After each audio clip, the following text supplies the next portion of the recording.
Hey folks, welcome back. Today we are updating our classical era tier list for 2025 and the Achilles update. We're going to go through every culture in the classical era and talk about their advantages and disadvantages, including their legacy traits, emblematic unit, and emblematic quarter. We'll be going through every culture in alphabetical order, so without farther delay, let's just get right into it. So first on our list, we have the Achaemenids, who are an expansionist. I go a little bit more into affinities in the ancient era tier list, but expansionists have the abilities to always trespass regardless of border status, and they can forcibly annex territories using one of their armies. It's kind of a niche ability, but you might get some use out of it every once in a while. Another benefit to the expansionists is that, as with all affinities, your affinity is associated with your primary era star, and the expansionist affinity has a pretty easy time generating their primary era stars, unlike, say, aesthetes or diplomats or something along those lines. So it's pretty good to be associated with expansionist in the sense that you can generate extra fame pretty easily compared to some of your competitors. Let's get into what's actually unique about the Achaemenids here. So you have the legacy trait Cirrus Shadow. So Cirrus Shadow gives you +1 city cap and +1 stability on city or outpost. As far as that second bullet is concerned, the stability on city is really the only one that matters. Basically lets you support an extra district. But the real benefit to Cirrus Shadow is this +1 city cap. Remember, when you are over the city cap, you basically pay an influence penalty, and when you go one over, it's only like -10, and it's -110, and then minus like 330 or something for being 3 over your city cap. So city cap basically lets you negate some of that penalty, lets you have an extra city without paying that influence penalty, which helps you generate your aesthete era stars.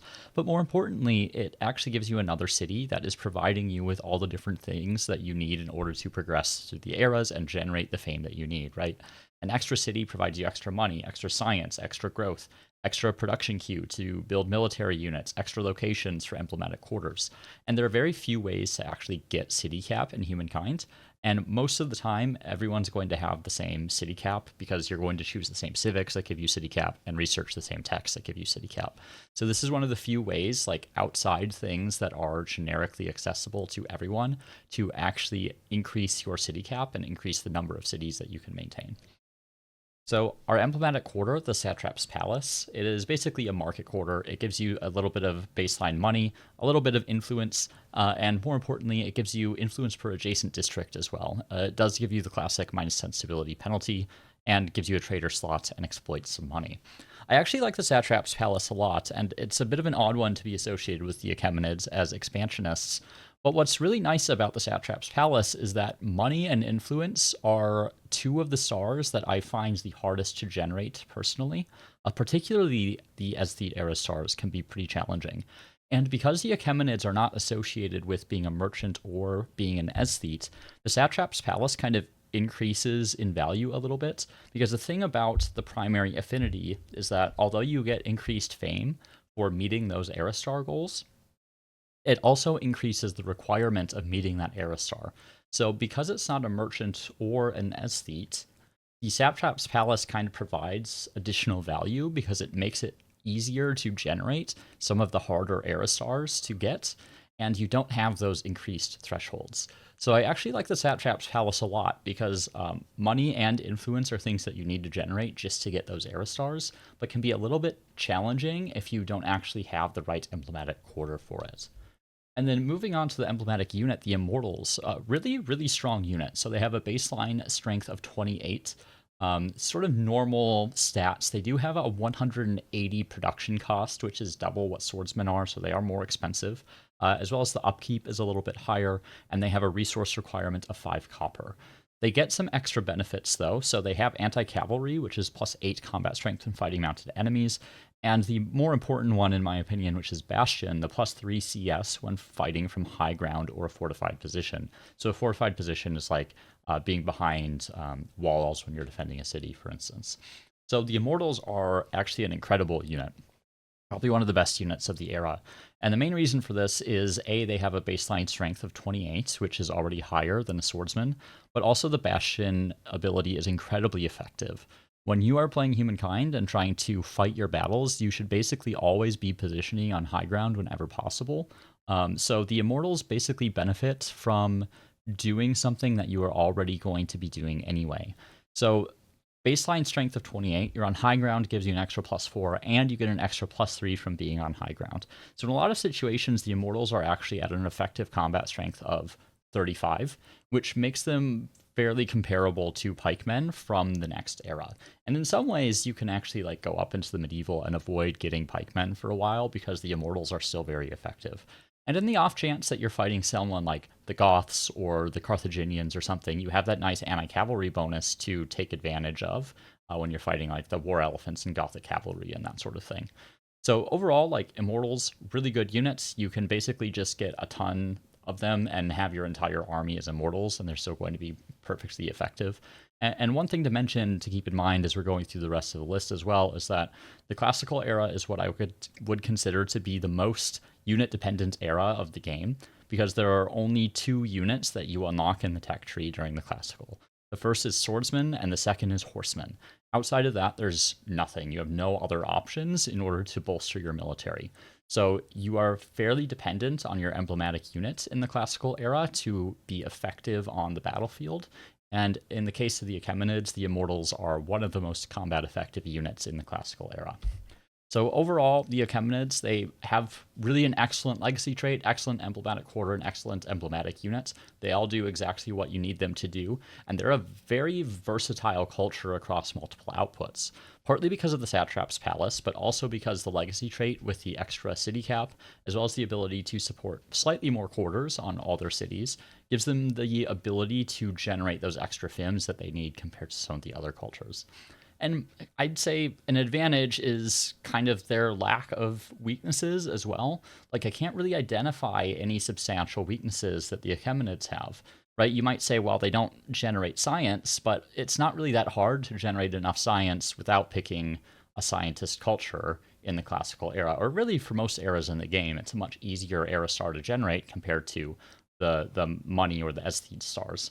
So honestly, like, the Achaemenids for me are one of the easiest S tiers in the entire game.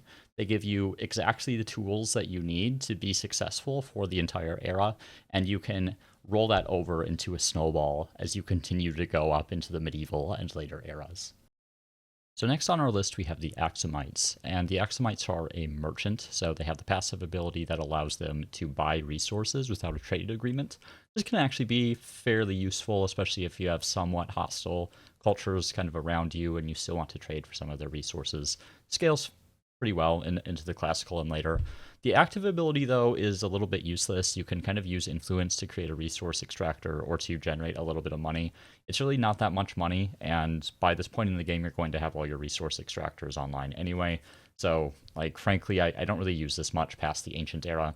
Ancient Era is pretty good, but Classical Era and beyond, you don't get too much value out of it most of the time.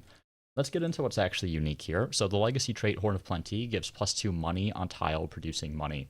So basically every tile that has any kind of money yield will get an extra +2 bonus money. This includes religious districts if there's something that's giving them some money on them, such as some of the religious tenets. It'll include merchant quarters or the market quarters. It'll include some resource extractors, as well as like sometimes harbors and that sort of thing. Just any tile that you manage to get money on, you'll get an extra +2 bonus money. It's an okay legacy trait, especially if you are building a lot of market quarters in the game, which you definitely are going to be as the Aksumites, and if you are playing into Merchant's Affinity later. But there's not too much to talk about here, right? It's pretty straightforward. Money's not the most valuable yield, but just getting a flat yield to any tile that is producing this is pretty all right. Now, the emblematic quarter is really where the Aksumites shine, the Great Obelisk. The Great Obelisk is potentially one of the best scaling quarters in the game for the reason listed under the outputs, the very first bullet. +1 money per territory under the religion's influence. And, you know, if you've paid attention as you play Humankind, you can easily get your religion to be dominant in 50 plus territories in a game. So usually when you start, you might have something like 20 territories, 20 to 30, somewhere in that range. So even when you first build the Great Obelisk, you'll be getting like 20 from the religion influence. You'll get additional baseline money, +3. You'll get additional money per adjacent market quarter, and you'll get +2 money on tile producing money, right? Which includes the Great Obelisk. So the Great Obelisk, when you first build it, I mean, you're generating like 30 to 40 money per turn for every Great Obelisk that you have, and it continues to scale up over the course of the game. It's probably the singularly most effective emblematic quarter in terms of generating just sheer amount of money, and it continues to get better as the game goes on. And as kind of an added bonus, you get a little bit of faith, which does help in this era as you're trying to push your religion out. There's the stability cost, of course. You get a trader slot, and it also counts as a religious district, so you'll end up stacking a few extra yields on this over the course of the game as you make some selections as you're developing your religion. Overall, like, Great Obelisk is a great emblematic quarter. There's pretty much no game that I don't want it, and like the Aksumites are a culture that I find myself gravitating towards a lot because of how effective the Great Obelisk is, even if like some other elements of the Aksumites are just kind of okay. Speaking of just kind of okay, the Shodelai. So the Shodelai are a swordsman replacement. They have the same production cost, marginally higher combat strength. I think it's 26 baseline on swordsmen, so 27 on Shodelai, still an improvement. The main effect of the Shodelai is that they have grappler, so they have a 2-tile zone of control, which can't be ignored. So normally zone of control only extends to the immediate tile surrounding a unit. In the case of the Shodelai, it extends 2 tiles out, and things like cavalry can't ignore that zone of control, right? So it helps prevent enemies from flanking you. So it's a defensive unit in a way, but is still fairly effective. You'll be glad that you have grappler. It's definitely not the most effective emblematic unit of the era, but it's still an improvement over just the baseline swordsman, and relatively cheap to either purchase or to produce because it has a baseline production of 90, which is the same as the swordsman. So you can get quite a few of these units and still maintain pretty high combat effectiveness in the classical era. So overall, the Aksumites do have among one of the best EQ scaling or growth in the game. The Great Obelisk is an excellent emblematic quarter. And honestly, like, I want this thing every single game. I don't know if there's another EQ that I'd rather have in the classical era, or frankly, in many of the other eras. I just want to keep getting the Great Obelisk over and over again. They also have a really high consistency in generating the Merchant era stars. The Merchant era stars are typically one of the harder ones to generate, but the Aksumites, if you've picked them, you will generate those stars not only for the classical era, but into the medieval and the early modern, and give yourself a chance to like shore up that generation over time and focus on other things in later eras without losing progress towards getting those Merchant era stars. They do have a slightly weaker than average emblematic unit. The emblematic unit is pretty important in the classical era. I believe I've touched on that already because there's only like 2 generic units. So it's still an improvement over the swordsman, but it's not amazing. You can still make it work if you're a decent player, but if you are kind of new to the game, you may be better off trying to pick a culture that has a slightly stronger emblematic unit because they are quite important in the classical era. But honestly, you can make it work with just swordsmen and archers against the AI if you really need to, and the Shodelai is just a straight improvement to the swordsman. The Aksumites may struggle a little bit with the aesthete stars. They don't have any particular bonuses there, and aesthete stars are very hard to generate, as well as with the diplomat stars, obviously, but every single culture struggles with that, so I'm not going to bother putting that in there. So overall, where do I rate the Aksumites? I put them in A tier primarily because of the Great Obelisk. Everything else about them is kind of okay, but the Great Obelisk is such an effective emblematic quarter that I struggled to put them below A just because of the sheer amount of money that they can generate, and it's going to increase over the course of the game. It's going to make you more effective in generating your Merchant era stars, and ultimately contribute to your other outputs as well, right? Like, you'll use that money to buy infrastructure, to buy districts, to buy units, whatever it is. So they're really a quite versatile culture just because of the sheer amount of money that they generate. So second, we have third, we have the second merchant of the era, which is the Carthaginians. So you've just covered the merchant affinity, so we won't go over that yet. The legacy trait Hard Bargainers, you have a minus 25% on all constructible buyout costs. What's a constructible? That's basically anything that you build in your city that is not a shared project. So this includes districts as well as units and infrastructure. So all of those have a 25% reduction on buying them out. Very, very powerful legacy trait. In fact, probably one of the best legacy traits in the game. just the sheer amount of value that you get out of this is very high, right? So say for like every 3 units that you buy, you get a fourth for free effectively with this legacy trait. It just dramatically increases the value of money that you generate. And scales really well, right? Because buyout costs increase over the course of the game. So you actually end up getting a lot more value out of this as the game goes on. The emblematic quarter, the Kothon, is pretty good. So the Kothon is a harbor replacement, and you get some industry depending on whether you have adjacent coastal water or adjacent lakes, as well as the typical mine stability. Interestingly, it does count as a farmer, market, and maker quarter, so it gets adjacency bonuses for all of those quarters. It's a little bit of district fortification, a worker slot, it's a naval unit spawn, and just like a harbor, it exploits all coastal water yields within 2 tiles. Obviously, the main problem with the Kothon is that it requires coastal water, basically. I mean, you can use a lake, right? But generally, you're going to be coastal if you're picking the Carthaginians. So it makes them kind of situation specific in terms of when you're going to pick them, compared to someone like the Achaemenids that can be effective basically regardless of the game that you're playing. So it just like limits the realm of effectiveness for the Carthaginians because of that terrain dependence for building the Kothon. So especially on something like Pangea, it's going to be a bit of a bummer. Or even just like random generation of the map, you might have really poor tiles on which to actually put this. There are some benefits to it. It is very effective at industry generation. And because it counts as a whole bunch of different quarters, you can get quite a bit of value out of it as you improve the baseline outputs of those quarters, as well as from getting adjacency bonuses. So it's a good quarter. It's just limited in how often you can use it. And then finally, we have the emblematic unit, which is the War Elephant. So the War Elephant is quite a strong unit with 30 base combat strength, and it has 6 movement. However, it is very expensive to produce, 360 production, so it's 4 times as expensive as building a swordsman, has pretty high upkeep of 10 gold per turn, and fairly hefty resource requirements of 5 copper and 5 iron.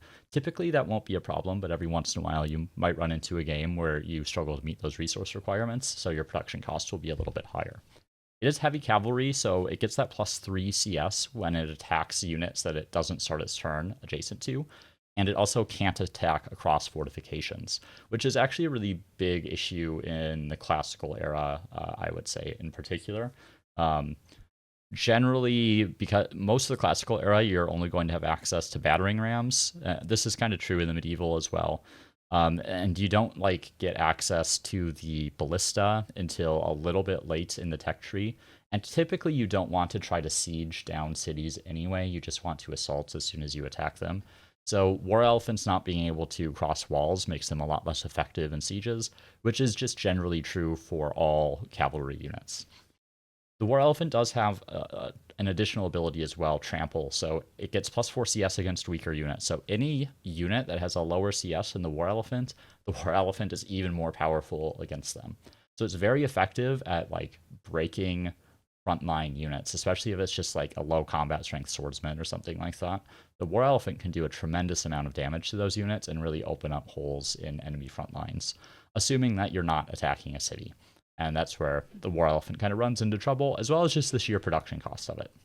Now, keep in mind, you can buy it out for cheaper, but you'll notice here that the Carthaginians don't actually have any particular bonuses to generating money. And let's kind of get into the advantages and disadvantages here, because this leads a little bit into this. Now, the Carthaginians do have one of the best legacy traits in the game. That -25% on all constructible buyout costs is quite strong and scales really well. They also have a pretty high emblematic quarter effectiveness for certain strategies. So if you're pursuing a harbor strategy, you have a lot of coast. Kothon is really good quarter to have for that. The War Elephant is also pretty powerful emblematic unit, and you'll get some value out of it. But it does get quite expensive to actually produce, and it can't scale walls, which is a major drawback. There's also a high coastal dependency for the Carthaginians, right? It's pretty hard to justify taking them if you don't have good coast on which to actually place the Kothon.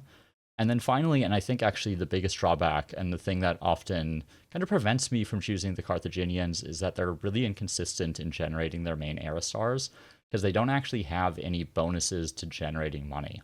I guess like technically you could say, well, the Kothon is a market quarter and you can get some adjacency there. But realistically, right, if you compare someone like the Achaemenids or even some of the merchants from the previous era, like the Phoenicians or Nubians, who have direct benefits to generating gold, the Carthaginians don't have any of that.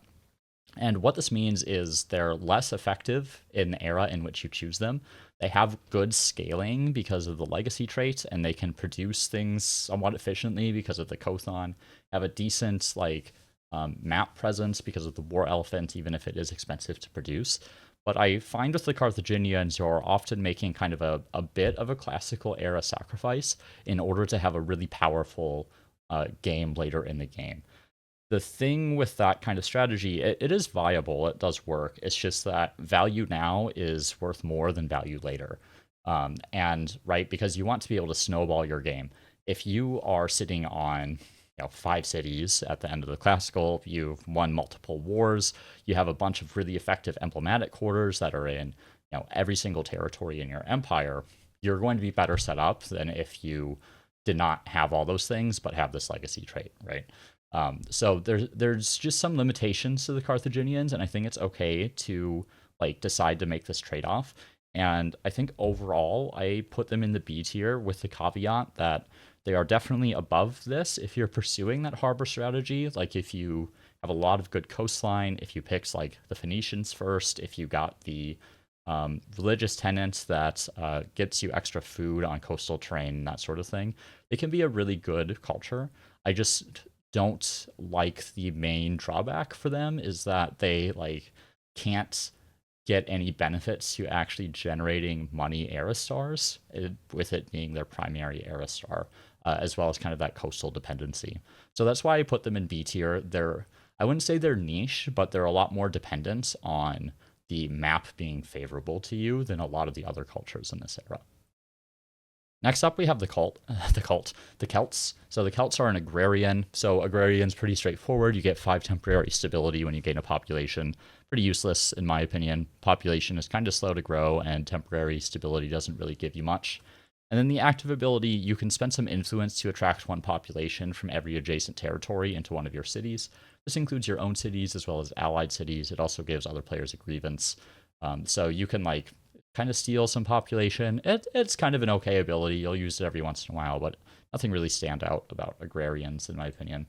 So the legacy trait, Druidic Lore, is potentially one of the worst legacy traits in the game, which is +2 food per farmer. Farmers, I've warmed up to a little bit. They can help you get some early growth in your city so that you get access to more pops earlier, generate additional influence, that sort of thing, unlock civics.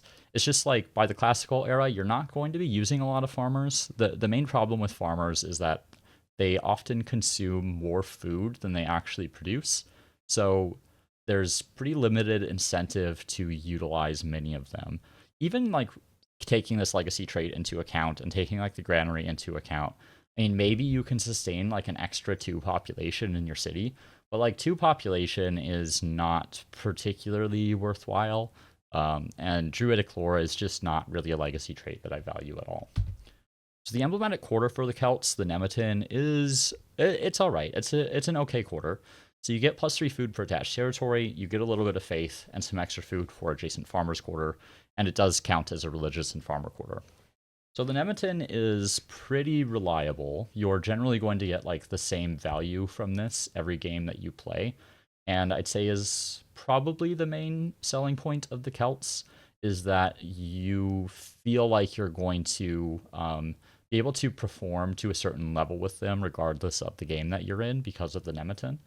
I think the issue that the Celts run into perhaps is that food drops off a lot in value in the classical era. It's really, really important in the ancient era to start getting your population online, to start unlocking access to civics. But by the time you get to the classical era, a lot of your outputs are going to start coming from quarters and adjacencies rather than from the sheer amount of population in your cities. So in order for food to be good, you need to generate a lot of it. The Nemeton generates some of it. So the +3 food per attached territory, I mean, you'll get maybe 6 to 12 food for each one in each of your cities. You'll sustain a few extra population, plus whatever food that you get from exploitation. it's just not enough food, in my opinion, for the Nemeton to generally be worth it over picking another culture. And you can just like sustain yourself with harbors and with agriculture quarters instead. Especially since like industry is really starting to take over in the classical era as the king of outputs. So like the Nemeton again is okay. It'll help you sustain some population, and it's like a fairly reliable quarter. It's just that the amount of food that it generates is often not worth the trade-off, in my opinion, compared to picking another culture. And then finally, we have the Gazzetti, which are the emblematic unit. Um, Gazzetti are an interesting one. So they have the same base combat strength as the swordsman, and they have the fervor effect, which is grants them no combat strength penalty from taking damage. So I think the damage penalty scales to maybe -2 or -3. Um, I kind of have an issue with fervor in general because you don't want to lose units, right? And as you lose health on your units, you should really be pulling them out so that they don't take damage. So the place in which you are getting the most value out of fervor is the place in which your units are the most vulnerable, and you don't actually want to lose the production and the population that you've invested into those units. So they are slightly more effective than, say, just having regular swordsmen, especially because, I should note they have 6 movement, which can be helpful, right? So they can move across the map quite fast. So I don't want to like undersell that aspect of them. If you have a full army of Gazzetti, they can like blitz across the map to your opponents, especially if you pick something like the Assyrians and you've gotten the Wonder that gives you extra land movement speed and that sort of thing.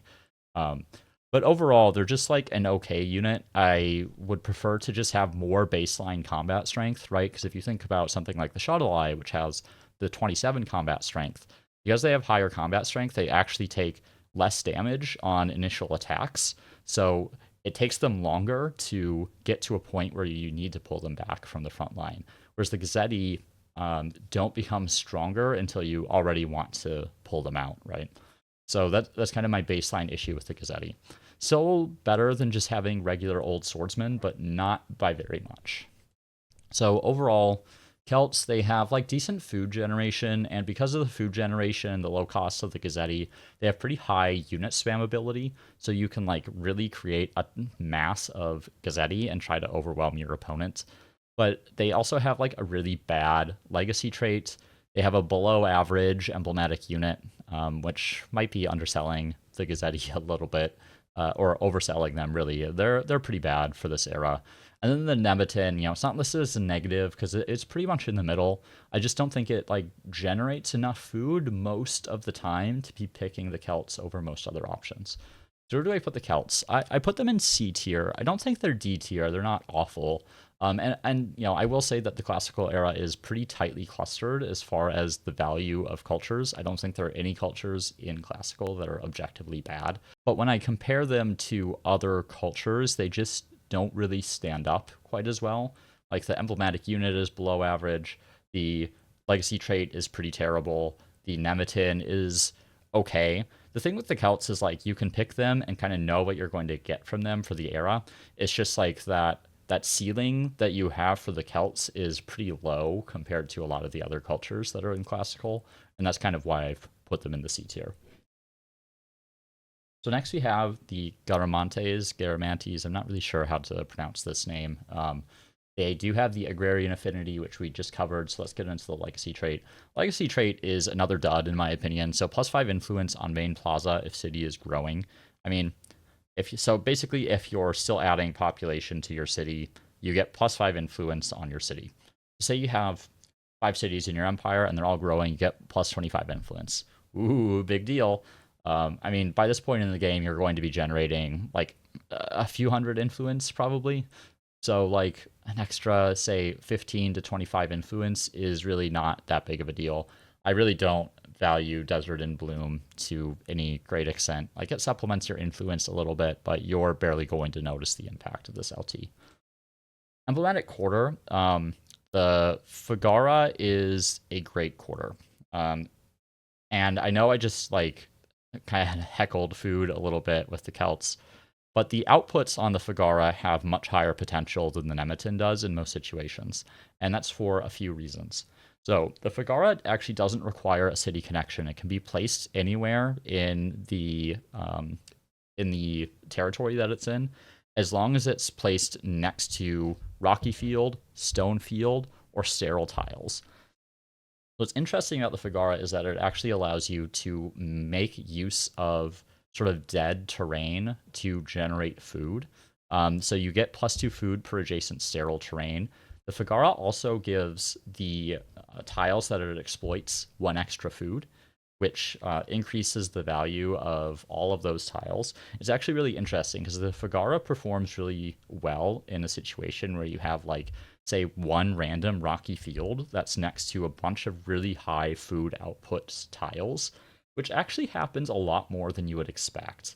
And I've actually, like, played games where I picked the Harappans first into this culture, and, like, one Fagara will give you, like, 50 to 60 food, which is an insane amount of food for one emblematic quarter, and, like, blows the Celts out of the water, even if you had picked the Harappans before you went into the Celts. So I actually really like the Fagara. It is less restrictive, I think, than it may first appear, and you can often use it in a lot of the territories in your cities, even if you, like, didn't start in a desert or whatever. Now, if you did start in a desert, the Fagara does open up some possibilities to continue to grow your city more effectively, but it also performs really well in cities where, like, there's actually a pretty limited number of these tiles that it has to be placed next to. But generally, I find a lot of the territories have at least a handful of tiles where this is relevant, and you can generally get some pretty good yields out of it. So I like the Fagara a lot. Now, the emblematic unit is quite strong. I feel like this receives some nerfs at some points, but the Javelin Riders are quite good. So they're a cavalry unit. They have a combat strength of 27, and they're ranged. So they have 3 range. They are a direct fire unit, right? So they need direct line of sight, but that's kind of mitigated a little bit because they have this ability, move 1 after attack.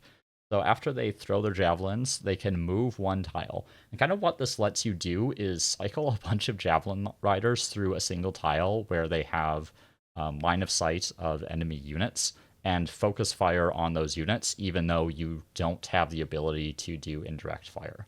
So they may not be quite as versatile as, say, like archers in that way, but because of your ability to move after attack and, like, free up the tiles where you have line of sight, you can effectively use them very similarly to archers because of their long range and being able to clear out space for each other. They do have that -8 combat strength when defending against melee, but ideally they're not going to be defending against melee. And because of their really high movement cost, it's pretty hard to catch them for most cultures. And they have a really low production cost as well. So very easy to spam a bunch of these. I've made just entire armies of these, and they've absolutely destroyed my opponents. Javelin Riders are really good emblematic units and give you another ranged option for the classical era, where there isn't a generic ranged option, and otherwise you're still reliant on archers. So the Garamantes, very high growth potential because of the Fagara, much better than the Nemeton in most situations, and they have a really good emblematic unit that you'll get a lot of value out of. They do have, like, a moderate terrain dependence, though. There will be some territories where you can't place the Fagara. In general, it's not too bad. It's not, like, comparable to the Carthaginians, but ideally you would like to be able to place an emblematic quarter in every single territory that you have in your empire, and that's not always going to be the case. And then the legacy trait is pretty bad. It doesn't, like, impact my assessment of the culture too much because the Fagara and Javelin Riders are really good, but I think the Garamantes fall solidly in A tier. If they had a better legacy trait, maybe they could reach up to S. But overall, like, they're really solid on the outputs that they provide, and they provide a really good emblematic unit in an era where the emblematic unit is a very important contributor to the overall value that you get out of the culture. So like them a lot, really recommend them in a lot of situations. So next up we have the Goths, and the Goths are ones that I struggle with a little bit. So the affinity, they have the militarist, they have the +30 war support equilibrium value, and you can raise militia armies in cities at the cost of some population. The active ability is nothing to write home about, but the passive ability is actually pretty solid because this puts you at a baseline of 80 war support. So you can just, like, go to war very easily and start a really high baseline. And it allows you to get to that 100 war support faster than if you're at the 50 war support, or just declare wars right away whenever you want, basically. So their legacy trait, Nimble Pillage, that plus 5% ransack bounty as science per unit on army. What does that mean? So when I go to ransack, or I might refer to it as pillage with an army, right? I go to an outpost and I hit the ransack button, and I get a certain amount of gold from that ransack. What this Nimble Pillage does is that for every unit I have in my army, I get 5% of that value of money as science. So if I have 4 units in my army, which is pretty typical, I would get 20% of my money yield as science output that contributes towards my, science stars and my technology progress.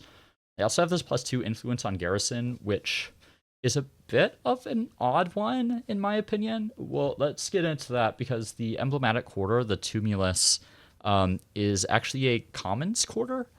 So it has +3 influence and faith, and it gets some additional faith per adjacent district. There's no stability penalty, which is nice, and the effects are actually pretty interesting, is in that it gives +5% ransack gains on army.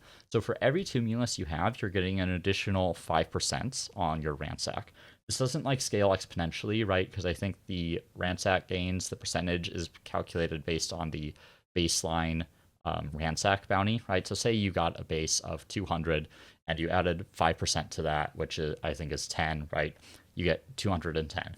When you have the next 5%, it doesn't give you 5% of 210, it gives you 5% of 200, so you'd scale up to 220. I believe that's the way it works. So the tumulus is interesting, though, because you can actually really pump up your ransack gains with this, between this and the Nimble Pillage. It can lead to a lot of good outputs with both money and science.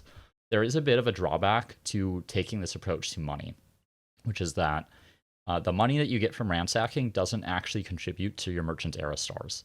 So you still have to generate money in quarters and through your cities and through traders and that sort of thing in order to get those merchant era stars. So this does not serve as a replacement for that. However, it does serve as a way to pump up your economy a little bit through warfare, right? Because you can then turn around and use that money to purchase whatever it is that you need, whether that's units or quarters or that sort of thing. So this it's a little bit odd. Let's go to the Gothic cavalry, because I want to talk about the Goths kind of holistically. So the Gothic cavalry are a very, very powerful unit, and one that I'm kind of scared to face on the battlefield. And the main reason for that is that they have 29 combat strength, which is one of the most powerful units of the era, but they also only have a production cost of 90, which is incredibly inexpensive for a unit of this level of power. You do have to get a little bit farther into the tech tree compared to a swordsman replacement, and they do have high resource requirements of 8 horses and 5 iron. But these things are super scary on the battlefield just because of the sheer number of them and the high combat strength that they provide. In addition, right, they also have this heavy cavalry, so they get that sort of charge bonus, that +3 combat strength against non-adjacent enemies. They also can't scale walls, right, which again is a drawback, that, like I mentioned, with the Carthaginians, so less value in sieges. They also have ransacker, so they have +3 CS when ransacking and when fighting on enemy districts. So when you have extra CS when ransacking, basically lets you ransack faster. And then, of course, if you're fighting on an enemy district, that can be a little difficult in the classical era to get cavalry into a city because you're reliant on battering rams if you wanted to do that. I wouldn't recommend that. Generally, if you just have Gothic cavalry, you're going to just be sieging an opponent out and waiting for them to sally out to you. So it's kind of hard to make use of ransacker actually in combat, but you'll get some extra value out of it through pillaging when you go to pillage with your Gothic cavalry. So overall, Goths are a really interesting culture, and kind of one that I've warmed up to a little bit recently. So one thing that's really nice about them is that it enables a more niche strategy, which is pursuing the sort of ransack yields. Combines really nicely with the Assyrians from the previous era, and there is some value to pursuing this kind of strategy because you can make kind of warfare a little bit more profitable. It does make you need to think about it a little more rather than just running in and capturing enemy cities right away.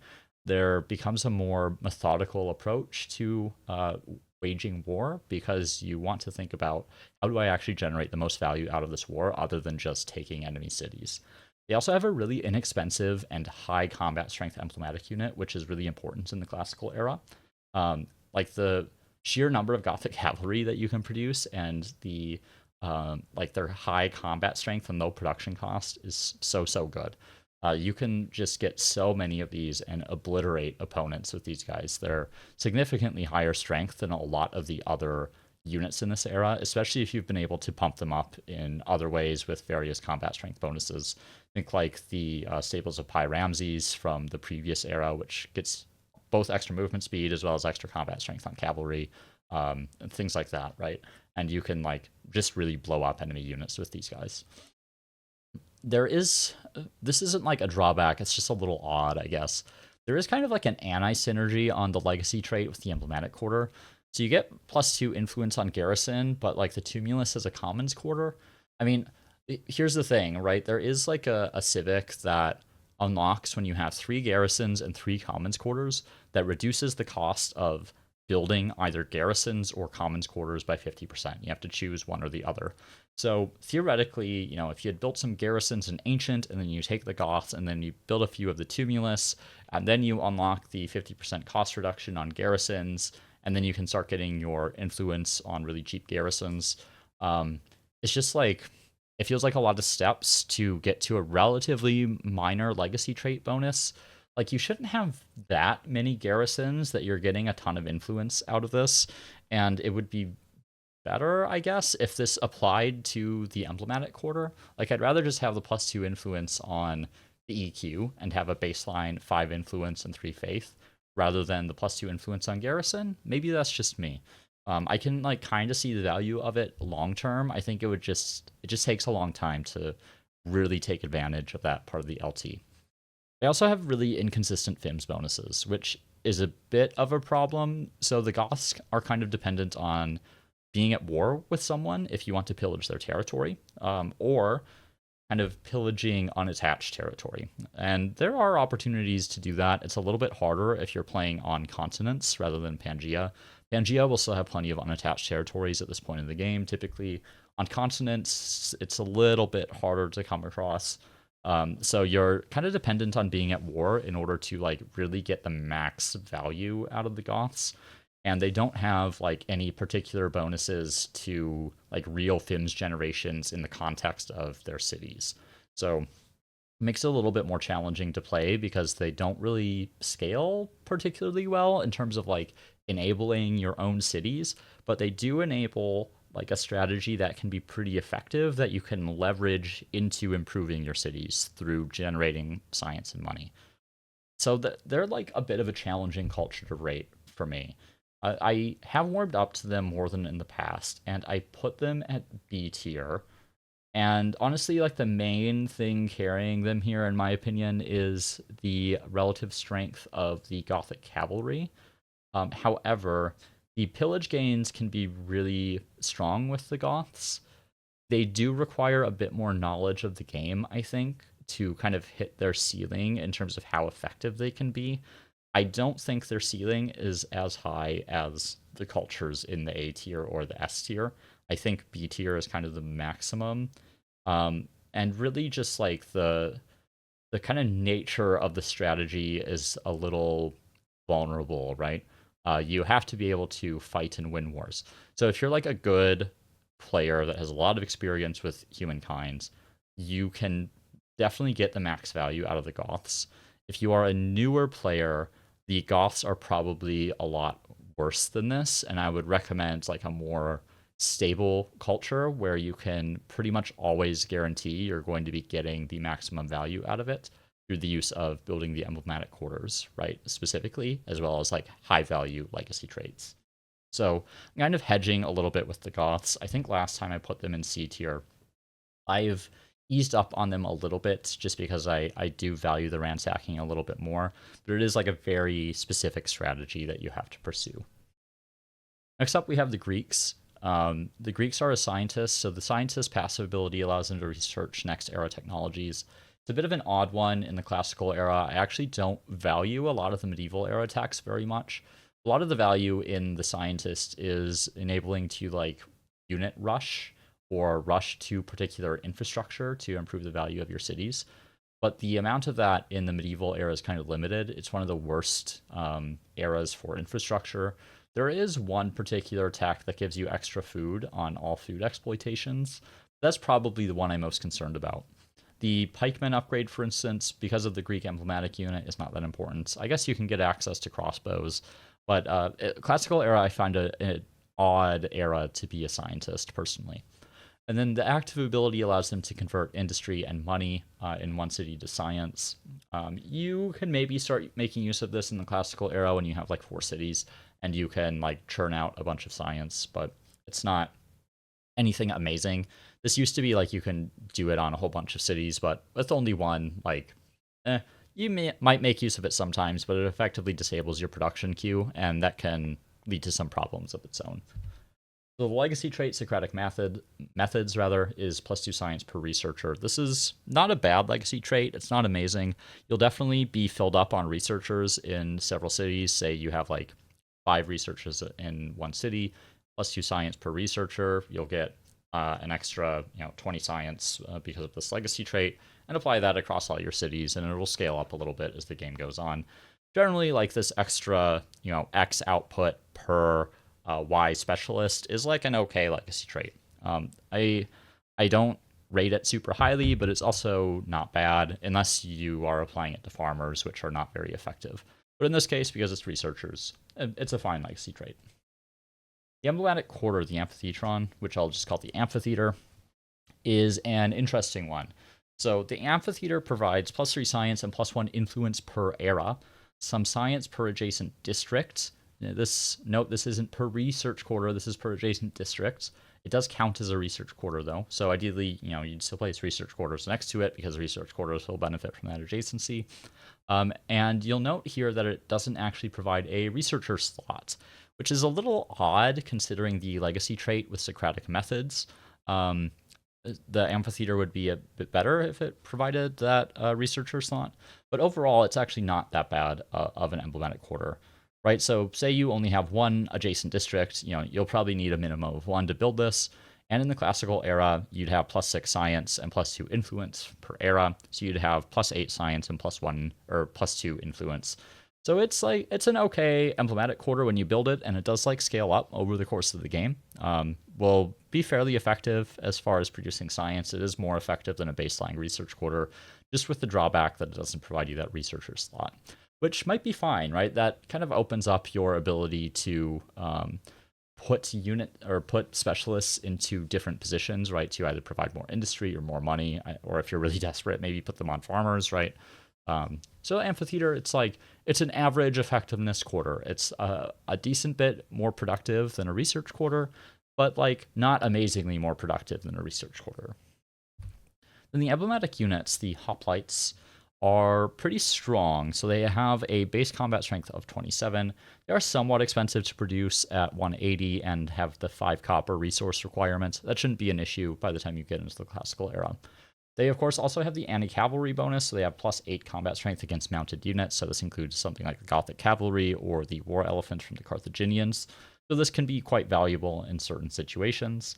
And then the main benefit for the hoplites really is this +1 CS for each adjacent unit with phalanx, which is really just the hoplites. So basically the hoplites get +1 combat strength for every other adjacent hoplite. So if you have 3 hoplites adjacent to your hoplite, you have 30 combat strength on that hoplite. And then you can start stacking that up with things like high ground bonuses and defensive bonuses and that sort of thing. So hoplites are very comparable to the immortals because they serve a very similar purpose of being a somewhat stronger swordsman, basically, but that get combat strength benefits through kind of easily achievable means. So with the hoplites, that basically means stacking up a bunch of them in one army or multiple armies to get them on the battlefield, and you just create a giant wall of hoplites, and you can get 31, 32 strength hoplites in battle, and they can just kind of roll over enemy units, and it's something that's very, very easy to accomplish. So I think the immortals really have a higher sort of maximum effectiveness. It's just that because they're dependent on high ground, and whereas hoplites are not, the hoplites are a little bit more consistent in being able to pump up their combat strength because they're only dependent on having other hoplites on the battlefield, basically. So it makes the Greeks actually fairly effective in terms of classical era warfare. They're probably one of the better ones, honestly. Especially since the hoplites can actually cross over walls, you can just like siege down cities right away. So I often find with myself with the Greeks playing pretty aggressively because the hoplites are a very effective emblematic unit. So overall, I would say the Greeks have like a slightly above average legacy trait and emblematic quarter, and a fair bit above average emblematic unit. And I think the thing that I value the most about the Greeks really is that they're a very high consistency culture. You kind of know what you're going to get with them every single game, and there's like no situation that you can be in where the Greeks are a bad choice. And that's kind of value in itself. They also have a very high performance floor, I would say. Partly because of the emblematic quarter gives you like decent outputs. You're already going to have researchers, and the hoplites are a very valuable emblematic unit. So like even if you play the Greeks somewhat poorly, it's still not as bad as if you were to play like another culture poorly, right? Like think if you are playing the Goths and you're not ransacking. The Greeks just kind of like passively benefit everything you should be doing anyway. And like if all you do is build the emblematic quarter and a few hoplites, you're still going to get a lot of value out of the Greeks. So they do have a few drawbacks though. And the first one is a little generic to just all scientists across eras, which is that they can make the following era a little bit more challenging. And the reason for that is the science stars, because you can research into the next era, you actually have to research additional texts as a scientist, which will take you into medieval era texts in this case. So when you roll over into the medieval era, you actually have fewer technologies that you need to research, which means you're on a bit of a timeline to advance to the following era unless you've picked another scientist. So you either kind of like lock yourself into being a scientist for following eras, or you shorten the timeline in which you can reasonably generate era stars when you roll into the next era. So you need to just be aware of that when you pick scientist cultures in general, and when you pick the Greeks in this case. I'd also say like the performance sort of ceiling for the Greeks is lower than some other cultures. Although they have a really high floor, it's also hard to like do something really amazing with them in a way that some other cultures can, right? If we talk about something like the Aksumites, right, the scaling on their great obelisk is incredible. Or if we talk about the Achaemenids, right, that +1 city cap is so good, and the satrap's palace really enables them to generate a good amount of era stars. The Greeks are a culture that are very reliable and will like perform the same basically regardless of circumstance, but they don't like particularly excel at anything either. And that is kind of the reason that I've put them in the B tier here. I do like the Greeks a lot, and they are kind of a go-to in a way if I don't know who I want to pick for the era and some of the other cultures are already taken. So say like the Achaemenids and the Aksumites are already gone, I'm probably eyeing the Greeks. But they're generally not like a first choice culture. You can like make good use of them, and they're, like I said, they're very reliable, which by itself warrants a B tier, but I don't think they're all that much more than that. So next we have the Han, and they are a diplomat affinity, which is a terrible affinity to be. The passive ability is like maybe somewhat useful. Collecting leverage with all unit types means you're not like dependent on producing the diplomats or whatever they're called in order to collect the leverage that's lying around on the map. It does have some marginal benefits. The +1 agent cap, I'm not sure I've ever made use of, but you can get additional spy masters or whatever later in the game. And then the active ability, the demilitarized zone, allows you to generate some leverage from units in the target territory. So it allows you to progress towards your diplomat era stars a little bit more effectively. Not much to write home about here. The main problem with the diplomat affinity really is that the diplomat stars are way too difficult to generate. The scaling on them is kind of busted in larger games. So it's going to be really hard to 3-star those diplomat era stars, kind of regardless of what culture you pick. And that's more impactful when you're the diplomat affinity because that's where your primary fame generation is supposed to come from. All right, legacy trait, fruitful negotiation. The minus 20% on leverage action costs. I mean, it's fine.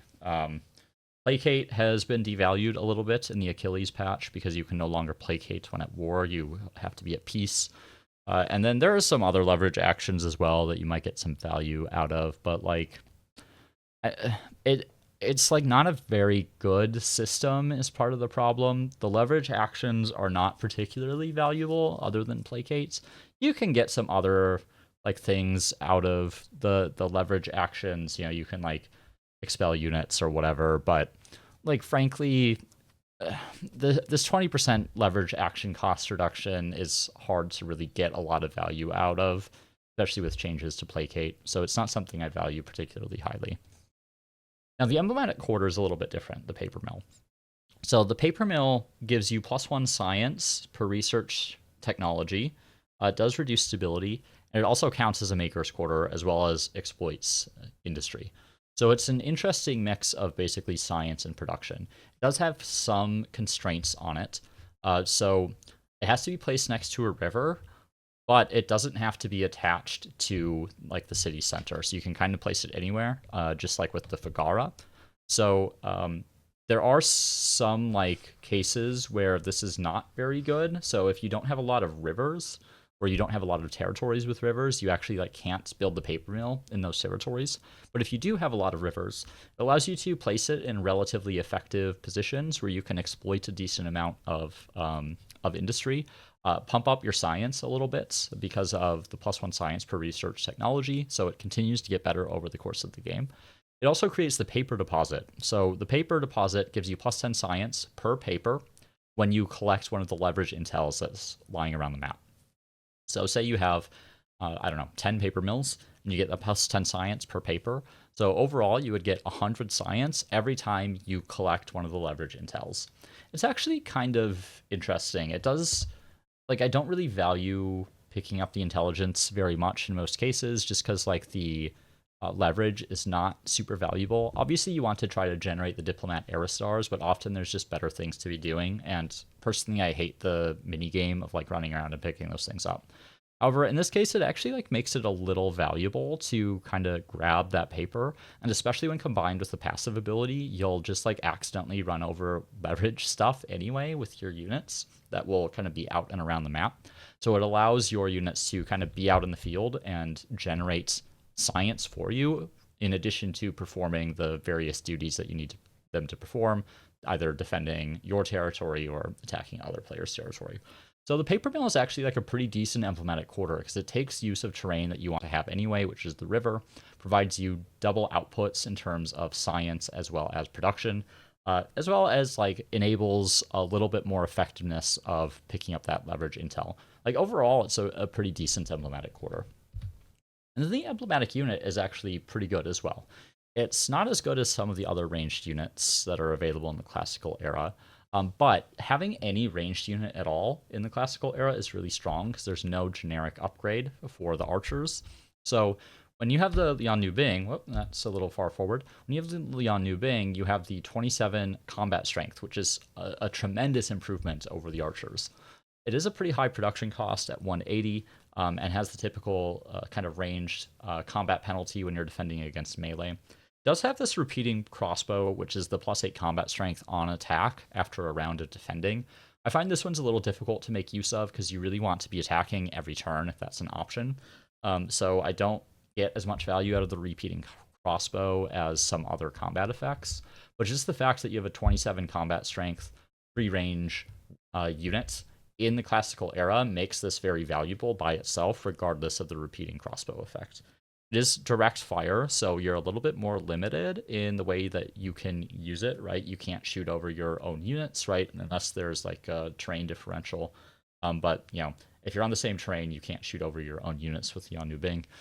But you can still like get a lot of value out of this in a way that makes other cultures more vulnerable, right? Just having that ranged firepower makes your front line much more effective. So I like this unit a lot. So overall, pretty solid emblematic unit and emblematic quarter. And they do make the Intel collection a little bit more viable, right? And it kind of now contributes to 2 era stars rather than 1 if you have a bunch of paper mills, right? Because every time you walk over that leverage, you get both leverage as well as science. So you're effectively generating 2 era stars instead of 1 era star. Big negative, diplomat affinity, which just kind of sucks overall. Passive ability aside, which is fairly beneficial to the Han, as well as like carrying forward if you've played the Han in the past. They do have the kind of limited emblematic quarter locations, which can be a drawback in some games. If you've played like the Egyptians or something, because you had a bunch of rocky terrain at the start, you're going to be more limited areas to place the paper mill, and you're going to get more limited value out of it. Ideally, you want to be able to place the emblematic quarter in all attached territories, but that's just not an option with the paper mill because of its requirements of being on a river.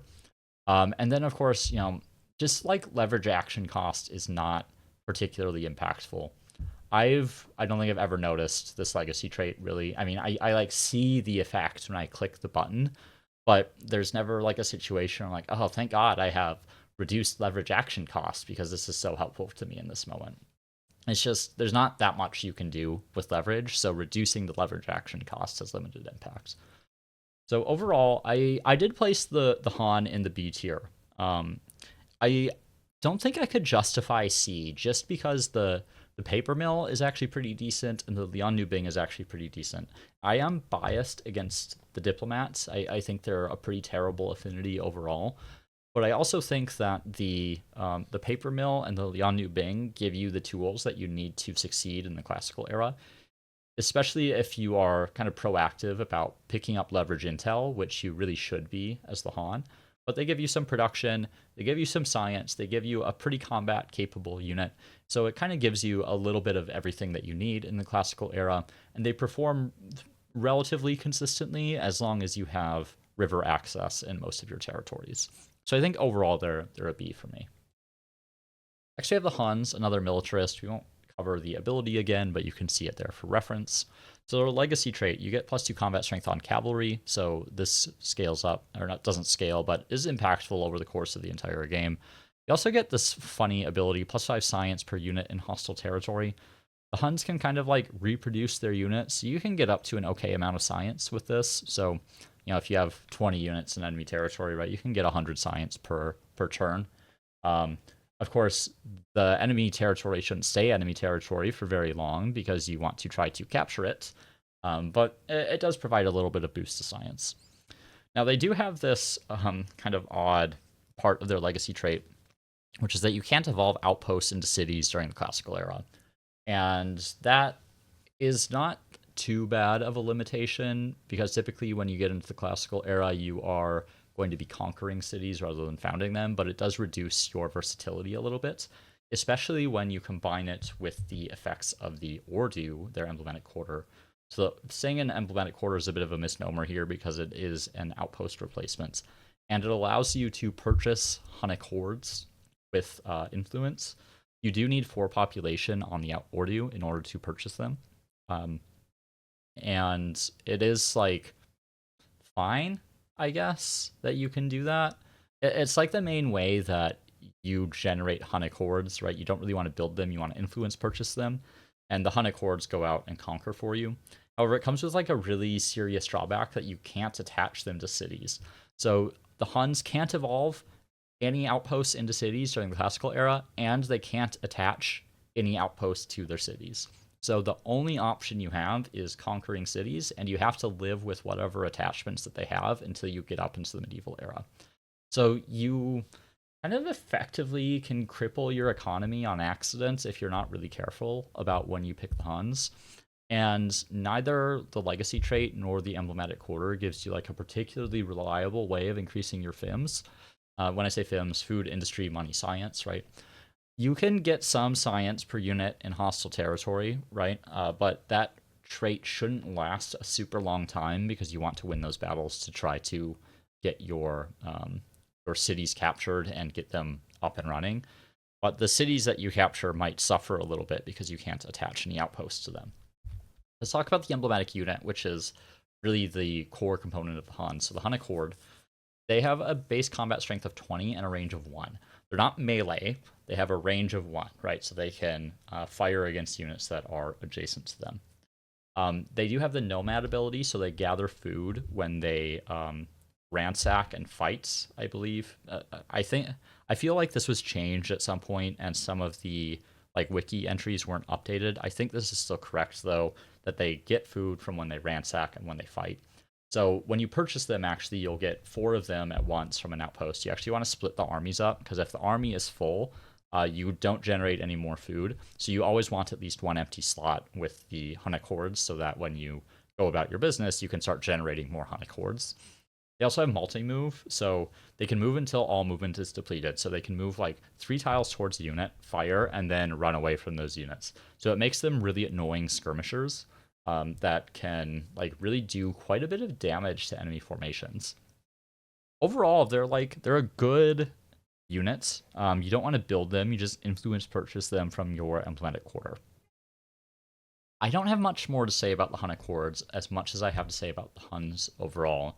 So let me get into that, which is, their main advantage is that they have an unparalleled ability to spam units because they can influence purchase the Hunnic hordes, and the Hunnic hordes will continue to grow on their own.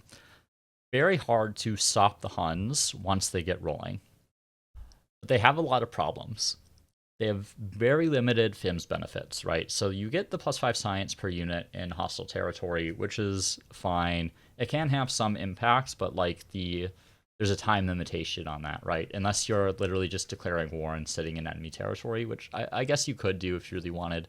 But ideally, you're going to be out there conquering other cities because that's what you do as the Huns, or trying to vassalize them. They also have pretty limited scaling, right? Like the +5 science per unit in hostile territory is going to become less relevant as the game goes on. The +2 CS on cavalry is still useful, but cavalry also has its own drawbacks in that cavalry can't scale walls, right? And speaking of which, Hunnic Horde also can't scale walls. And actually, if you have like a multi-tile deep city, if all you have is Hunnic hordes, you won't be able to siege it down because of the fact that they only have 1 range. So you'll still need like supporting units with them. Just thought I'd mention that. And then, honestly, like the main drawback of the Huns is that the other cultures can be just as effective in terms of conquest without the drawbacks of the Huns.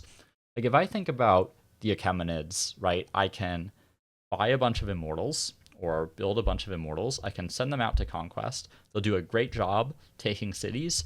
But meanwhile, back home, I still have the extra 10 stability on my cities. I can still build the Satrap's Palace, which is generating me influence and money, right? And I have that extra city cap to conquer more cities. Or with the Greeks, right? I can still build the amphitheater. I get extra science on my researchers, right? Like really consistent bonuses to my FIMS that enable me to keep scaling up my cities. The Huns don't have any of that. Like their entire identity is focused around having a bunch of these Hunnic hordes that go out and spam themselves across the map. It's just like when you're playing single player, this is such an unnecessary trade-off to make. Like this is not a trade-off that you need in the vast majority of games that you've played. I've never needed to do this. Even if I'm like at 2 cities at the start of the classical era, or even like 1 city, and I want to conquer additional cities, I find like I still need to keep building up my main core cities, right? But other cultures like enable you to do that and give you the tools that you need to still be combat effective. So that is the main reason I've put them in the D tier. I don't think they're like objectively bad. You can still get value out of them. And I think perhaps newer players that are not as experienced might value the Huns a little bit more than I do. If you haven't like learned how to manage combat yet, or like manage how many units you need out on the map at any given time, the Huns kind of let you spam so many that you're always going to win. But as you kind of become more experienced in playing Humankind, and particularly in single player, you just find you don't need the Huns. There's never a situation where you look at the Huns and think, yes, that is the culture that I need to pick right now. Like they're just, everyone else just offers you more while also providing you the same capabilities of beating up the AI through various mechanisms. So I just don't value the Huns very much. Maybe it's a little different in multiplayer, but for single player, I don't really recommend picking them. Next, you have the Mauryans. So the Mauryans are an aesthete, so they have the passive ability where cultural proximity is always maxed out. Makes it harder to declare war on them. Also has some marginal benefits on like city-states, so that you can befriend them a little bit easier. It's an okay passive ability. And the active ability, spending money to generate influence. At this point in the game, this actually has scaled up a bit from the ancient era. You can get an okay amount of influence, and this can let you get like wonders early, or help you plop down like a third city if you're in a position to do that. So the active ability in the classical era actually isn't too bad. It's not like an amazing amount of influence, but it does help out a little bit. The legacy trait Guiding Light, +1 influence on emblematic district, and the -10% attach outpost cost. The +1 influence on emblematic district is appreciated, but generally, you're looking at, I don't know, maybe something like 20 influence with this, maybe 40 influence if you've had a really good game, somewhere in that range. It's better than like the Garamantes one probably, because this will continue to get value as you get more cities and get more emblematic quarters. But like it's not like an incredible amount of influence. It's just okay. The reduced attach outpost cost, you will be attaching outposts still at a fairly regular basis in the classical era, so it does save you a little bit of influence that you can use to do other things, such as attach additional outposts or found cities or claim wonders or whatever. So again, it's just like an okay effect. You probably won't notice it too much most of the time, though. The emblematic quarter, the stupa, so you get some science, some influence, some faith, some influence per adjacent district, and lose some stability. It also gives you a research slot and counts as a research and religious district, so you get some nice adjacency bonuses for putting other research quarters next to it. The stupa is kind of an odd one, so you get some additional science, but not like that much additional science. You get a little bit of faith, but not that much additional faith. You get a tiny little bit of influence, but not that much additional influence. You get the extra influence per adjacent district as well, but in the classical era, you're still going to be a little bit limited on how much you can take advantage of this. Classical era is often a time where you are spamming out a lot of maker's quarters, and you kind of want to preserve adjacency around the stupa for research quarters. It's just kind of in an odd spot, in my opinion. Like, all of the outputs are still valuable, but like it doesn't produce enough of any of them to like really stand out, but it's also not like a bad quarter. I think the main issue that I take with the emblematic quarter when combined with the legacy trait is that as a primary aesthete era star generator, supposedly, the stupa and the legacy trait don't actually like provide you enough influence to reliably generate the aesthete era stars. I really wish the stupa actually provided more influence than it does. In fact, I would almost prefer if it like didn't generate any additional science baseline and provided me with the extra influence instead, because it's a lot easier to get your science era stars, because your science era stars are often the ones that dictate kind of when you go up to the next era, whereas the influence era stars are just a little bit more challenging because of the nature of how you generate influence and the more limited ways in which you have to generate influence. So yeah, it's like, I don't know. I find the soup an odd quarter. You're still going to build it. You're still going to get value out of it. But it's like, it gives you some things that you don't really need as much when you pick the Mauryans, and like a little bit too little of the things that you want as an aesthete culture. Finally, we get to the emblematic unit, which is the Somnahaya, which is a pretty good unit, actually. So it's another elephant unit. It has 30 combat strength, and you can read that right. It has a range of 3. So it is a ranged elephant unit. It does have very high production costs of 360, just like the war elephant. Pretty high upkeep cost as well, and pretty hefty resource requirements with 5 copper and 5 iron. Now, importantly, it does have elephant platform, so it ignores penalties from melee attacks. So basically, you can just have an army of these. You make all your attacks without taking retaliatory damage, and then when they attack you, they're attacking into a really high combat strength unit. So you can get like an army of these. Very expensive to produce, by the way, but very effective in combat, and you can really like plow over a bunch of enemy units with this. I'd say like it is like, if you are comparing things on a unit by unit basis, it is probably the most effective unit of the era. It's just like pound for pound, because of the production cost, it kind of pulls it back in a little bit. You'll get more value out of having 2 immortals than 1 Samnahaya in a lot of situations, or like 4 Gothic cavalry over 1 Samnahaya, right?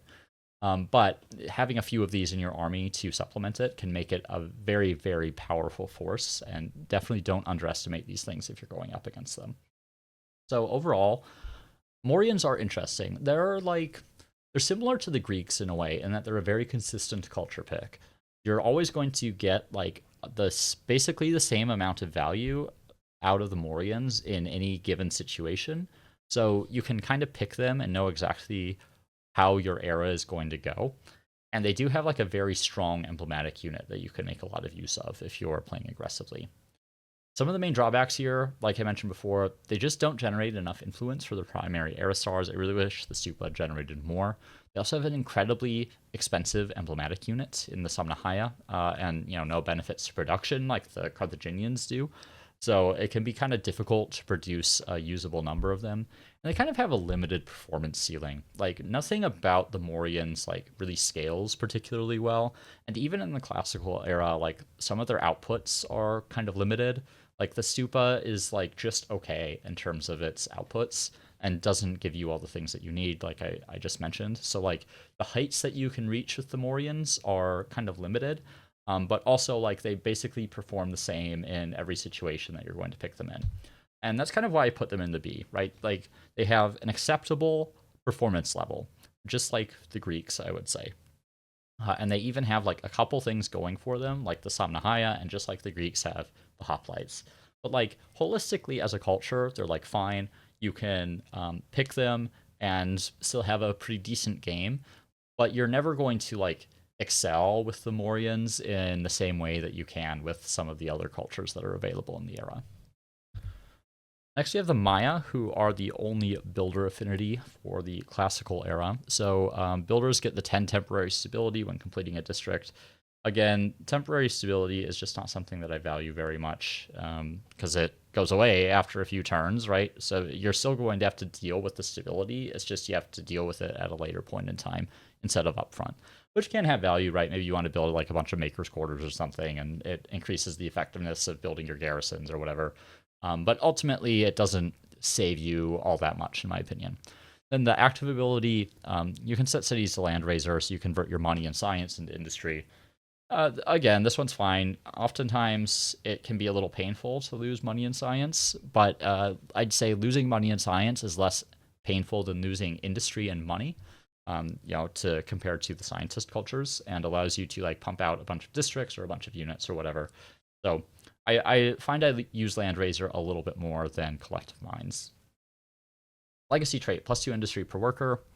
Good legacy trait, I'd say overall, if I'm buffing up the specialists in my city, the workers are the one that I want to buff.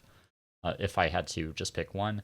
+2 industry per worker, you're typically going to have your industry slots filled to the maximum extent possible. And oftentimes you're going to have more worker slots than most other slots. Part of that is because of the infrastructure and when you get access to the infrastructure. The other part of that is because you typically want to have more makers' quarters than others' quarters. So Tireless Spirit will give you more benefits, like pound for pound, for specialists, because you're going to have more of these specialists than other types of specialists at this point in the game. And also, industry, just like on a one-to-one basis in terms of FIMS outputs, is probably the best output. Like, one industry is much more valuable than one food or one money, and it's a decent bit more valuable than one science. So Tireless Spirit, pretty good legacy trait. The emblematic quarter is really where the Maya shine. The Kuna, +3 industry per number of attached territories, and you get +4 industry per adjacent maker's quarter. Worker slot, a little bit of faith. Very comparable to the Celts, right? The difference is, like I just said, that industry is pound for pound quite a bit more valuable than food. So although, the Celts have the Nemeton, where they get that +3 food per number of attached territories, +3 industry per number of attached territories is a much more valuable effect because industry is much better than food is. So Kuna has all kind of the same effects, right? It's just like based on industry instead. So you place a whole bunch of these in like a decently large city, say it has like 3 or 4 attached outposts, pop it down in like a high industry area, you get your 17 or whatever industry from exploitations and adjacency to other makers' quarters, and then you get an extra 9 industry from having attached outposts. Very effective emblematic quarter. I think you can get the picture here. I've talked about industry a lot in previous videos, so I don't think I need to go over too much why it's so valuable. Then the emblematic unit, Noble Javelineers, are an okay unit. So they have a base combat strength of 6, a range of 2, and they are direct fire units. They have no resource requirements, and they have this poison ability where they reduce a target's movement speed by 2 and reduce their attack range by 1. So slightly kind of defensive in a way with the poison, kind of helps you control the battlefield a little bit. Say you don't want units like moving into a certain position, or you can target archers or whatever so they can't shoot as far and hit vulnerable units, that sort of thing. The main benefit, though, here is that they are a ranged unit in an era, again, where there are no generic ranged units. So it gives you an option to, like, buff up your ranged combat output, right? Whereas some other cultures are still going to be dependent on archers. You can still use archers if you wanted to as the Maya and just build out some Noble Javelineers. They are a little bit more limited because of that 2 range and direct fire.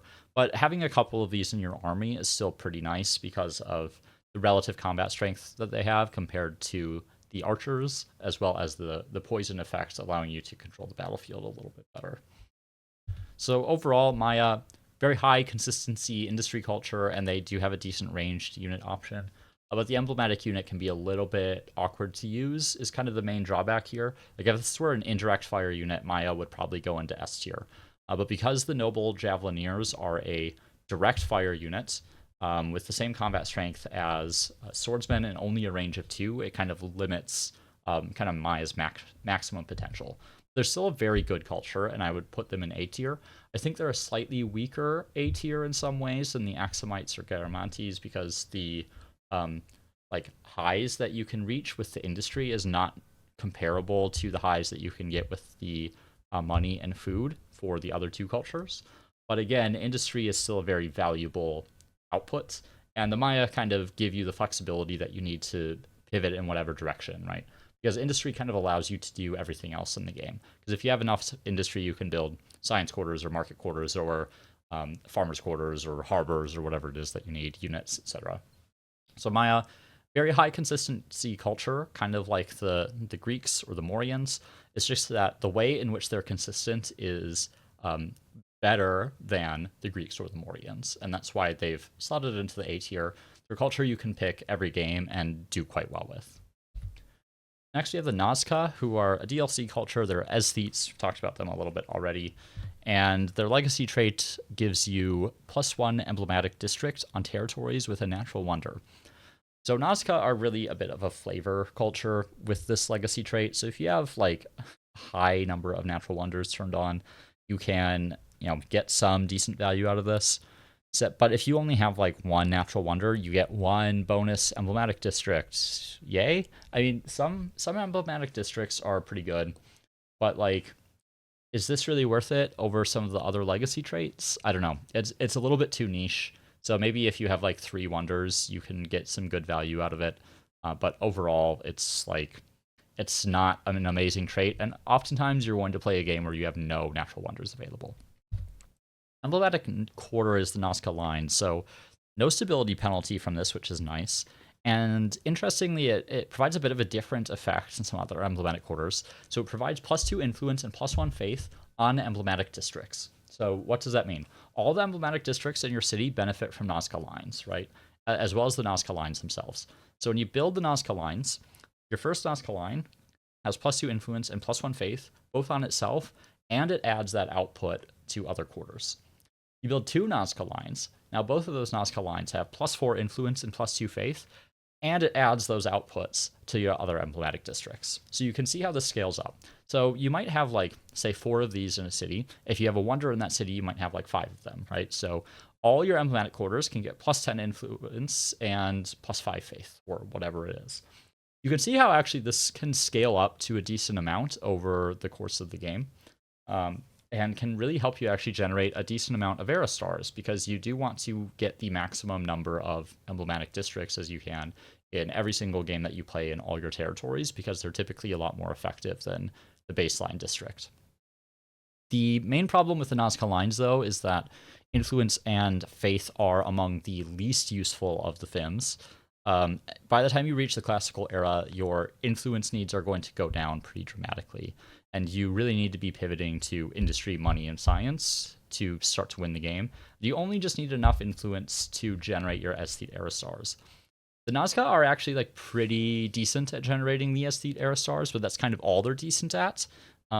So let's go into the emblematic unit because I have some issues with the emblematic unit. So the headhunters are 26 combat strength, which is the same as a swordsman. And they're also more expensive to produce for some reason. I think they value the shared ardor. So when a headhunter destroys an enemy, allied units in the army get a +2 combat strength bonus. This doesn't stack, by the way. You can't have like multiple headhunters kill multiple units and get like +10 from shared ardor. It's always a +2 max. So really what you have is a unit that's just a swordsman until it kills a unit, and then it's not actually really any stronger than other emblematic units of the era. So like you've now put a conditional on this emblematic unit, you've made it more expensive, and the reward that you get for fulfilling the condition is to not really do all that much. Like, you see what the problem is, right? Like, because the classical era, all you're really going to have will be these headhunters and archers, and maybe you'll have horsemen. I mean, sure, I guess archers will benefit a little bit from +2 combat strength, but would you rather have these headhunters that start with like this lower baseline and can only like get up to the level of like the baseline of like a Shodelai or something? Or would you rather have the immortals that can reach like 33 combat strength? To me, the answer is really obvious, right? Like the headhunters are just not that good. The shared ardor can be like marginally useful if you have like a whole bunch of archers or something. It's just like there are so many better units out there that you could choose from in the classical era, and I don't really value the headhunters that much. They're fine, I guess, but that's kind of all they are. So overall, the Nazca do have like a decent ability to pump up emblematic quarters, and because of the Nazca lines, in your core cities where you build these things, you are going to get a lot of influence and faith scaling over the course of the game because you can get to like absurd amounts of influence on some of your emblematic districts, and it does help you get the aesthete era stars. I'd say like getting into the medieval, you'll still probably be able to generate the aesthete era stars pretty reliably, and then once you get into early modern, it might be a little bit too much to get all three. It still helps quite a bit, but you'll have to kind of reinvest after the following era. But still, they have a much better ability than some of the other cultures in this era. The legacy trait is pretty niche and makes the Nazca a bit of a flavor culture, and the emblematic unit is a bit on the weak side, which is an important factor to where I've ranked them, right? Because the emblematic unit is very important in the classical era. So overall, Nazca, I put them in C. I think they're just a little bit too niche with their legacy trait and with a pretty weak emblematic unit. I do like the Nazca lines because of its ability to continue scaling up over the course of the game by adding outputs to your other emblematic districts. It's just that by itself isn't really enough to justify anything higher than the C tier. And like, if you think about how they really contribute to your overall gameplay, like all they really do is add the ability to generate aesthete stars. You can make an argument that if you have a bunch of natural wonders, right, they actually increase your ability to generate other stars later down the road because you can get extra emblematic districts. It's just like that's too long term of a payoff, and like the classical era is really make or break for your game, and you need the benefits right now rather than like really long term kind of benefits. So the Nazca are okay. I still rate them better than the Huns because you can like beat opponents just with swordsmen and archers if you need to, and the Nazca at least provide something for your economy, but like they're not that much better, right? So overall, C tier, pretty comparable to the Celts, really. Polynesians are an interesting one, so they're expansionists. We talked about this with the Achaemenids, but for your reference, it's there. The legacy trait is Intrepid Navigator, so Polynesians take no damage from the Lost at Sea effect. That's when you're in deep water. But they do have reduced movement for units that are lost at sea. So you can cross the ocean, but you're going to do it very slowly. Then you also get some vision range when your units are embarked and they're not lost at sea, which I guess is maybe a little bit useful to be able to see things, but the main part is the no damage from lost at sea and the minus 50% movement. Emblematic quarter, the Maury. So the Maury gives you +5 influence per Maury in your empire, and +3 faith per Maury in your empire, and then minus 15 stability per adjacent district. So the Mauries you kind of want to build like way out of the way. They don't need to be attached to your city center.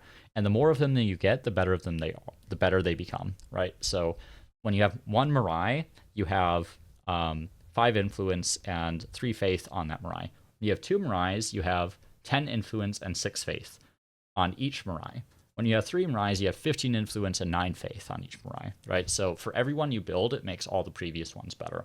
So this makes it kind of interesting because it kind of plays well into the expansionist idea of like having a lot of cities.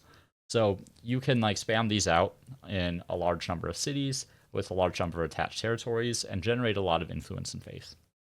It's kind of comparable to the Nazca in a way, in that the Polynesians are pretty good at generating aesthete era stars. They're also not an aesthete, which makes it easier to generate those stars, even though they're lower value. But yeah, I mean, I like the Maury overall. Again, somewhat comparable to the Nazca lines. Maybe not directly, but kind of indirectly in terms of how they affect you in the classical era of generating influence and faith. And then finally, the emblematic unit, the Falua. I'm not sure what exactly the pronunciation is. It is a boat. And boats in the classical era suck. Pretty cheap. It is a boarding vessel. It does have navigator, so it's damaged by turns in deep water, but note that the legacy trait applies here. So really, if you're crossing deep water, this thing has 3 movement, so it kind of allows you to scout across the ocean. So when you combine this with the legacy trait, basically what this lets you do is find new continents. Really valuable if you are playing with New World turned on, is where I value this the most. Allows you to identify where the New World is, and you can actually cross the ocean with units and start getting outposts down. In any other situation, I don't really value this at all. If you're just playing 2 continents even, like I don't really care about meeting other cultures yet. Your ability to trade in the classical era is still very limited by your money outputs because it costs quite a bit to actually maintain trade routes. So like this EU is pretty marginal in terms of like meeting other cultures. Like there might be some benefits around the edges in terms of opening up some trade options, but it's like not that good. So really the Polynesians, the place where they're good is New World because of intrepid navigators and the Falua and the ability to move units oversea in the classical era, even though it takes a really long time. But you're making a big trade-off in order to do this, right? Like you're losing access to an effective emblematic unit. You are dependent on swordsmen and horsemen and archers from the ancient era to kind of maintain your own borders and potentially aggress against other players. And your legacy trait does pretty much nothing past the era that you're actually in. Especially once you get up to early modern, you can just cross the ocean at will. The emblematic quarters, okay. But like overall, it does feel very similar to the Nazca, right? In that they're kind of a niche culture that are only really viable in certain situations and don't really provide you the tools that you need. So like, again, good possibilities in New World games. The Maury can get strong influence and faith yields, which is helpful, especially on the influence side. But like they're mostly useless if you don't have water access or multiple continents on the map, right? Like Pangaea, for instance.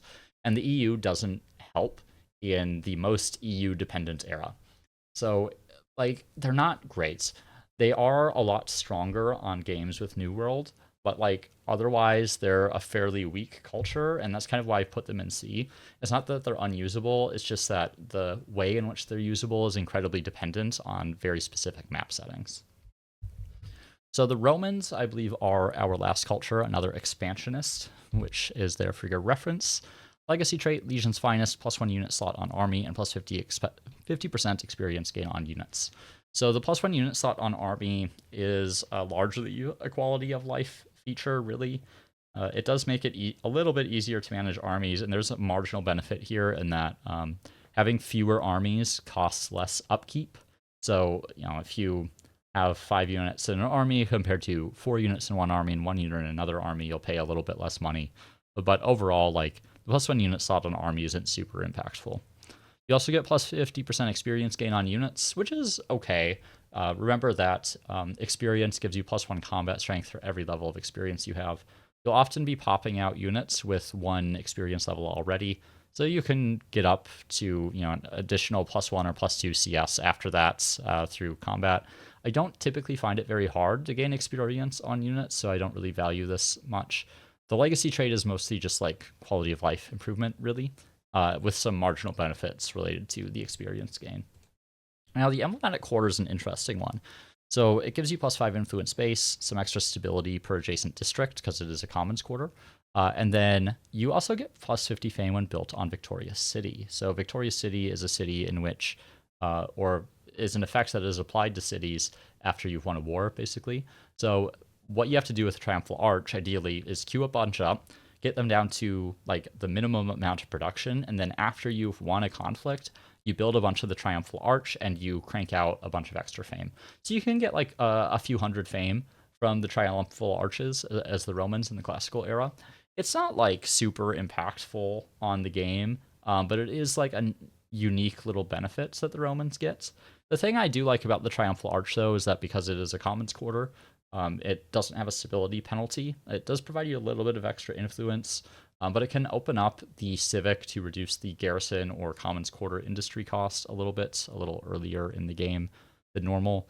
But overall, like, the Triumphal Arch is a little bit below average as far as an emblematic quarter goes, just because it doesn't really provide you much in the way of FIMs, which is really the thing that you need to win the game, right? There's no food or industry, money, or science that's associated with this. But it does help you manage your stability in an era where stability starts to become an issue. So there is some benefit, but it's not like super impactful. The emblematic unit, the Praetorian Guard, is the reason that you pick the Romans. Potentially in competition for best units of the era, I would say. It has 29 combat strength. Is a bit expensive to produce at 180, but comparable to the hoplites or immortals, and has 5 iron resource requirements. The main benefit to Praetorian Guard is that they have a bonus combat strength if there's at least 1 allied unit that's adjacent to the target. I think it's a +3. So basically, every time you attack, you're going to have like a minimum of a 32 combat strength unit, which is pretty darn good, right? Like, consider the Immortals baseline is 28 combat strength. So the Praetorian Guard, you can get like flanking bonuses, you can get the high ground as well, and all that kind of stuff. Like, it stacks up really quickly, and the Praetorian Guard are incredibly effective units in the classical era. So the Romans are really someone that you pick if you really need to break a bit of a war stalemate, I guess. And you need like just that little extra oomph to get you over the finish line, because otherwise the Romans don't provide that much beyond the Praetorian Guards as far as like getting up into the next era. So really effective, perhaps against like a culture that has gotten a little bit out of control, right? If you like really need to deal with a large amount of units. And I kind of like think of them of a comeback culture. And I put that in the negative, but there's a positive to that. I'll come back to this in a moment. Romans have a very good emblematic unit. Praetorian Guard performs excellently, and they're unlocked very early in the tech tree. They have a unique way to generate additional fame, and ultimately fame is how you win the game. The EQ does provide like a decent value as far as stability, but again, it's limited as far as the FIMS outputs. The legacy trait and emblematic quarter are of limited effectiveness, right? The reason you're picking the Romans is the Praetorian Guard. And the Praetorian Guard are a little difficult for me, because if you're already winning the game, or like ahead, or even just like even with other cultures, you don't really need the Praetorian Guard. And you can pick another culture that is both going to give you combat capable units, as well as give you like quarters that increase your FIMS outputs. So the Praetorian Guard, in my opinion, is actually best when you're coming into the classical era, like a decent bit behind other cultures, and you need that combat strength of the Praetorians in order to like break out of your current situation. So I do find it hard to rank the Praetorians, specifically with the Romans, because like the emblematic unit is so good in the classical era. It's just like everything else about the Romans is pretty below average. I put them in B. I struggled the most, I think, with the Romans and to a lesser extent the Goths of any of the cultures in this era. They do have like that consistency with the Praetorian Guards. You can be very effective with them. It's just like the reason you should pick the Romans is a situation you like shouldn't be in to begin with. If you've like played effectively in the ancient era, but at the same time provides you like a really good option to get out of a bad situation if you find yourself in that situation. There are, I mean, like the Achaemenids can also kind of do like the same thing though. Um, so I don't know. The Romans I struggle with a lot, and I thought about C, and I went back and forth between B and C a lot. I think kind of the tiebreaker here for me is that I think for like newer players in particular, the Romans are going to be a lot easier to use than the cultures that I've put in C, just because of the strength of the Praetorians and can enable them to have a lot of military success in the classical era in a way that the Celts, Nazca, and Polynesians cannot. And ultimately, the thing that's going to win you the game in Humankind, right, is having a lot of cities. And the Romans allow you to take other players' cities very easily and very effectively. So that's kind of why I've ranked them above the Celts, Nazca, and Polynesians. I think you could make an argument that the Celts and Romans should potentially swap places, but it's like kind of borderline for me. And in a lot of ways, I feel similarly about the Romans as I kind of do the Goths. And their fortunes kind of wax and wane for me, kind of depending on the mood that I have at the current time that I'm rating them. So they're a little borderline, a little difficult to rate. Overall, you can get like a decent performance out of them, but I would put them below probably all the other cultures in B tier and like only barely above some of the cultures in the C tier. So that is the final list, and I do think the classical era is probably the toughest to rank. Like the cultures in this era are the closest together of all the cultures in the game, in my opinion. So it's like hard to kind of distinguish where the lines are between S and A and B and C and so on and so forth. So appreciate you being here and tuning in. Let me know your thoughts, and we'll be picking up with the medieval era in the not so distant future. See you soon.